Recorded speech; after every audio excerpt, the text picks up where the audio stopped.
welcome to the Shoalhaven River.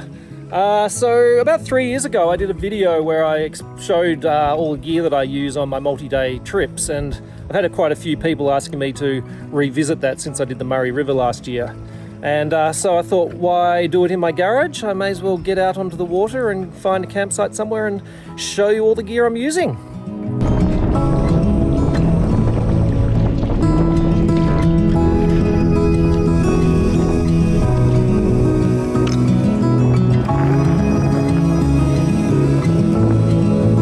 This is an incredible valley. The only negative is that when you have a strong westerly wind, it absolutely funnels down the valley, and I'm having a headwind all day today, which is, it's okay, but it's bloody cold.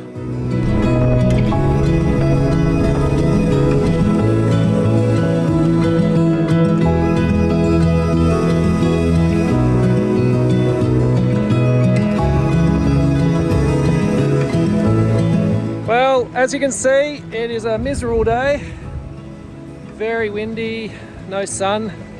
So I've looked at about 5 different campsites, and this one here is called Thorns Flat, and I think up here might be my best bet because it's actually sheltered, because every other one I've had has had howling winds going through it. So we might set up camp here today.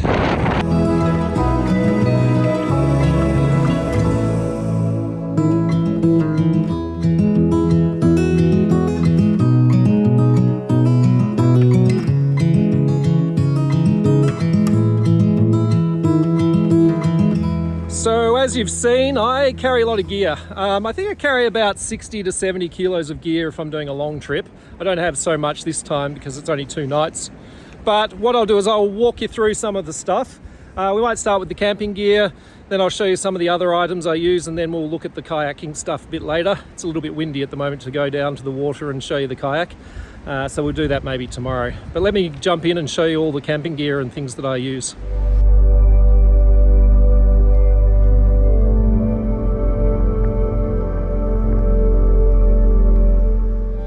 This is the tent that I use. So over the years I've tried a lot of different tents, but this one, which is a MacPack, Duolite, it's definitely the favourite one I've ever used over the years. In fact, this is my second one that I've had. So it's a really nice 2-person tent, and as you'll see, it's got 2 vestibules which allow you to stash all your gear in one side and then still have that entrance to come in and out of, and also to use for cooking. But also really comfortable inside as well. Plenty of space, you can sit up in it. And if you're doing winter paddling, you definitely want to have a lot more space because you spend a lot of time in the evenings, and because the sun rises so late, you spend a lot of time in the tent and definitely need that space. So yeah, can definitely recommend the old MacPack Duolite.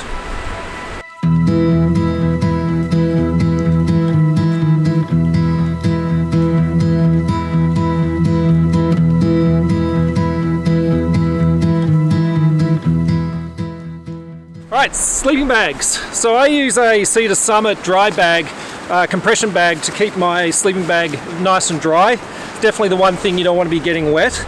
But if you have a look inside here, the bag that I've been using for winter paddling is another MacPack. So what is it called? It's the MacPack Epic 600, and yeah, absolutely love it. So nice and warm, nice and compact, but once you fluff it up, yeah, it's definitely a really nice bag to sleep in.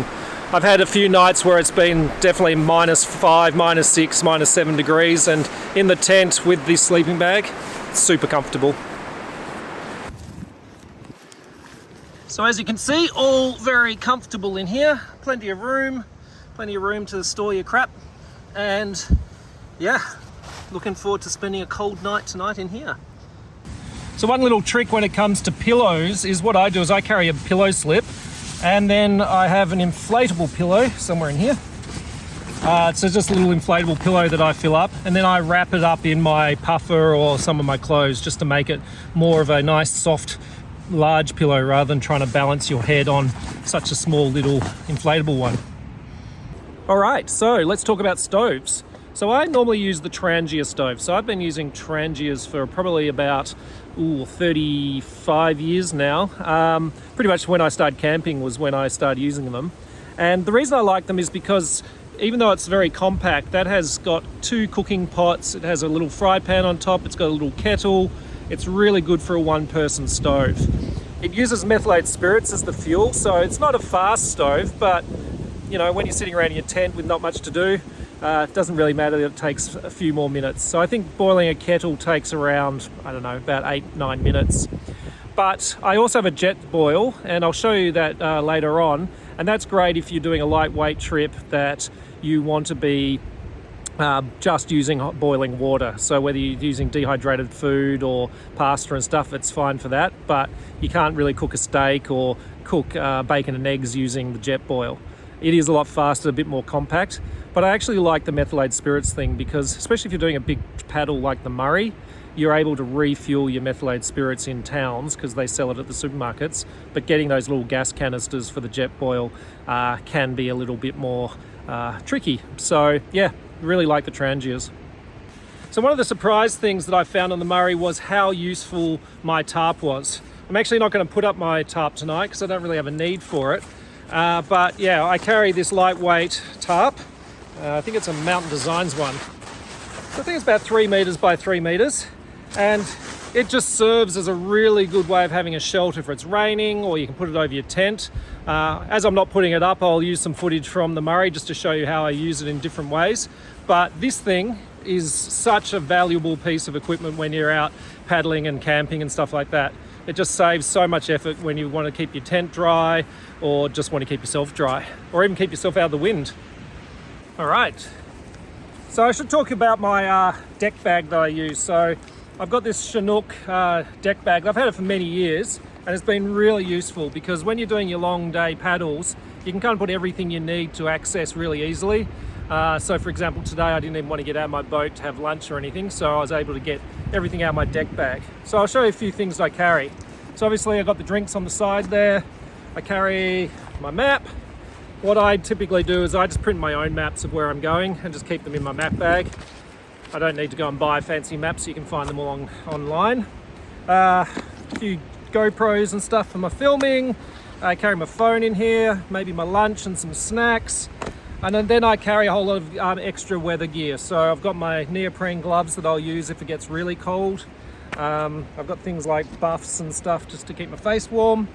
And then also my Gore-Tex paddle jacket. So this is an invaluable piece of gear. Anyone that's watched my Murray videos, you've seen me wearing this almost all the time. It's warm, it breathes, it's comfortable, and it really keeps you dry. Even when it's just pouring rain all day, this thing is so invaluable. So I always have that on at hand. And then also on the deck bag, I carry my GPS. And so this is the Garmin InReach Explorer Plus. Again, I've had it for a couple of years, but it's really good because it's got maps on it, it's got all my waypoints, but it's also got the SOS button. So if you get in trouble, you can hit that button and it contacts Garmin, and then they can contact the authorities. Plus, you can also use it to send SMSs.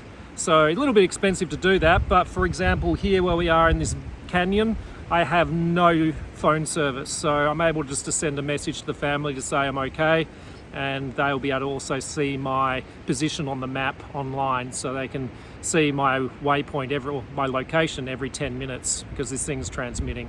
So yeah, really nice piece of gear. They're not cheap, but it's great to have a GPS and basically an EPIRB in one unit. Yeah, really love that thing. So yeah, the deck bag, really handy just to have it, so you're not always having to pull over and get out of your boat and pull things out of the different container or different compartments in your boat. You can just have everything sitting on top and nice and easy. So one of the most common questions I get is what I do when it comes to carrying water. So I do have water filters, but I never actually use them. Actually, I had a water filter shoved up the front of my boat for the entire trip down the Murray, and it never came out. I carried all my own drinking water. So what I typically do is I'll carry maybe 3 or 4 of these 1 litre bottles, and then I'll also carry 1 or 2 of these 6 litre water bladders. And that typically can get me through, 4 or 5 days pretty easily. So on the Murray, for example, it's very easy to refuel water, but I did have that water filter as a backup if I needed it. But anyway, I'm just find it's a lot easier when you get to camp and you're tired, not have to go and filter your water and boil it and get rid of all the bugs. It's easier just to carry it on the boat and use it as you need to. All right, well, it's cup of tea time, so I may as well pull out the Jetboil to show you the difference between that and the Trangia. So the Jetboil's pretty compact little stove, very powerful, and basically you just disassemble it, and it has a gas canister and it has a little burner in here. Haven't used this for a while. And what you do is you just attach that onto the stove, and it's got a little stand too, just to make it a little bit more stable, that you can just clip onto the bottom here.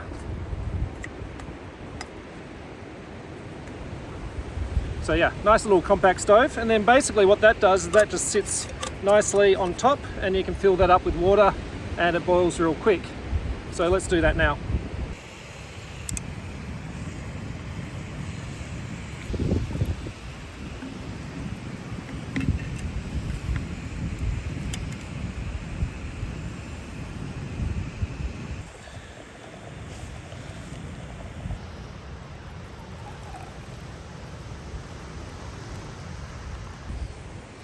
So there you go, very quick. That took about 4 minutes to boil that, so it is very good in terms of boiling water. You can get little pans and things to use on it, but I just find that then you end up carrying all these different utensils and bits and pieces that get everywhere, where the Trangia is just a little bit more compact. So yeah, great for hiking, great for when your weight and size is a real concern, but for kayaking, I still recommend going the Trangia. Whoa. It's just got a lot colder in this valley because the sun's gone behind the cliffs now, and I think even though it's 3 o'clock, it's going to be pretty dark and shadowy for the rest of the afternoon. Anyway, the final thing I wanted to talk about was my footwear and what I wear in the kayak.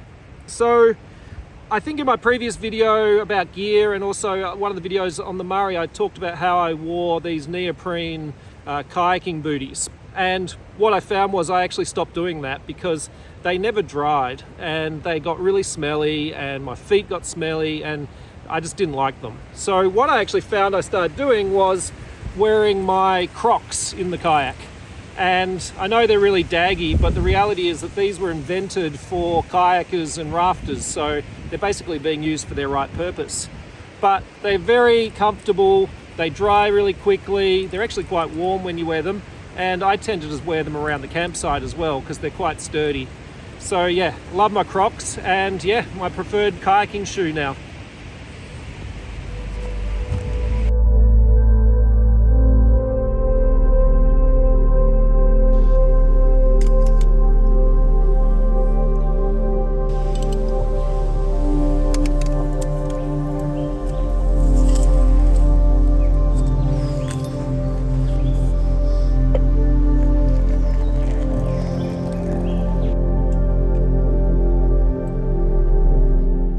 Good morning, it is about 6:15 and it is nice and chilly, but yeah, lovely night in my sleeping bag. It was really windy, wasn't so much, I was very sheltered, but the wind was howling down the valley, so I actually had to use my earplugs to get some sleep.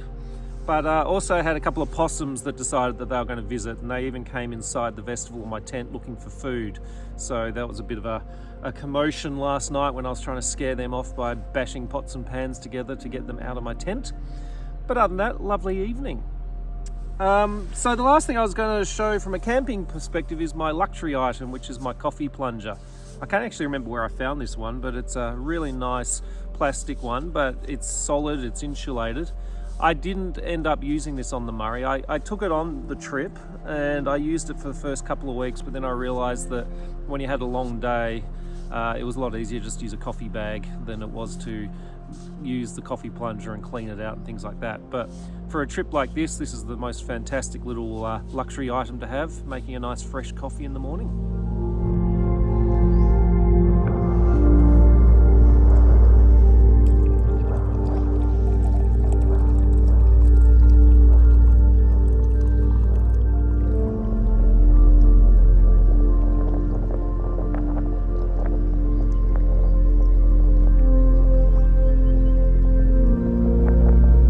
the other luxury items, but it's not really a luxury item because I've realized that it's a very important item, is my chair. So this is a Helinox compact little chair, and it's so nice because it just means that when you get to a campsite, you don't have to sit on a log or anything. You can sit on a comfy chair, and it's very lightweight, very compact.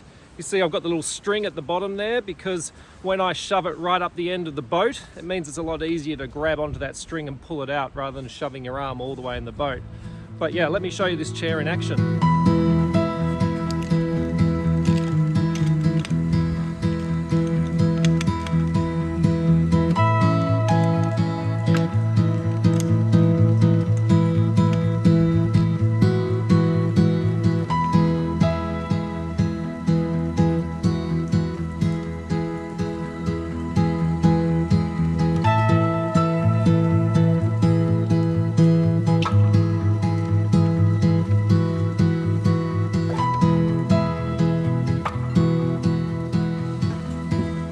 If you are going to get one of these, I recommend you get one of the foot pads as well. They've got very pointy feet, so if you're sitting on the beach, they're going to sink into the sand very quickly and you'll be on your butt. So yeah, get one of these foot pads, because what that does is allows you to stick it on the bottom of the feet, and it gives you a greater surface area, so you're not going to start falling into the sand or falling into the mud. So definitely get the foot pad, and it makes everything a lot better.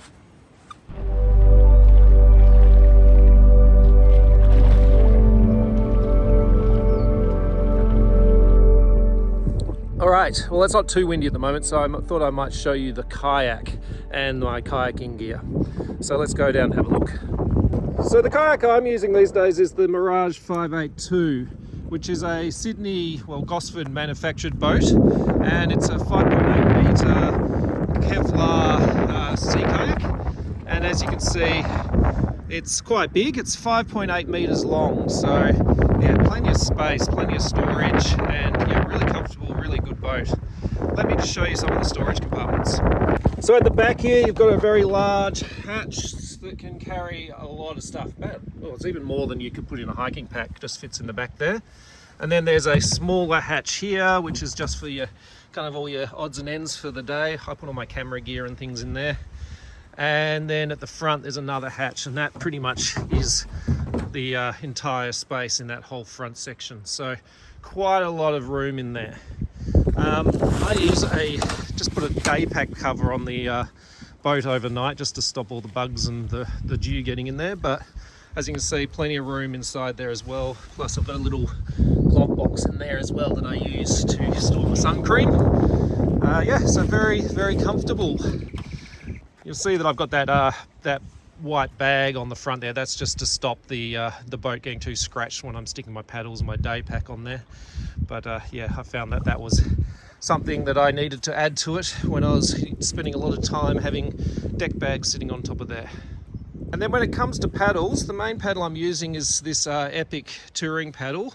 I don't think you can actually buy them anymore. I think they stopped making them, but it's a fantastic carbon fiber paddle, and I've done a lot of miles with it, and it's really lightweight. And one thing I'll always point out to people is when you're buying a paddle, you want to get these drip guards on them, because that just stops cold water running down the blade and onto your hands. So yeah, these things are really valuable, even though they look very basic. And then the other paddle I've got is a Mako paddle that I have as my spare paddle there. To be honest, I've had that thing for 2 years and I have never actually taken one single paddle stroke with it. It's just purely there as my spare in case I break my other one. And in fact, I've used that more as a tent pole than I have actually used it as a paddle. So there you go, that's the kayaking gear, the 582 and the paddles.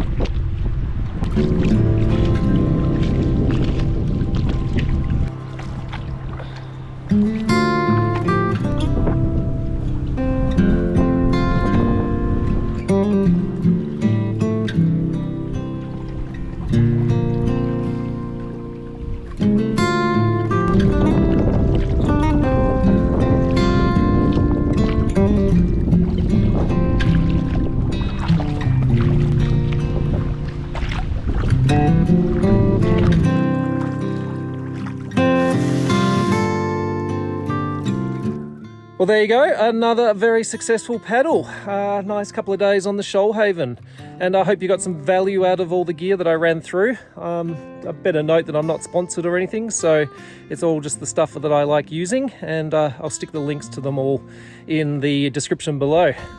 Anyway, yeah, Shoalhaven's a great spot, but I would probably say don't come during the winter. It's probably better off doing it at sort of a late spring, summer sort of paddle, because the sun will be sitting a bit higher, and also definitely avoid it in very strong westerly winds. But other than that, cracker of a day, and yeah, looks like the wind's about to start picking up again. Right, till next time, I'll catch you all later.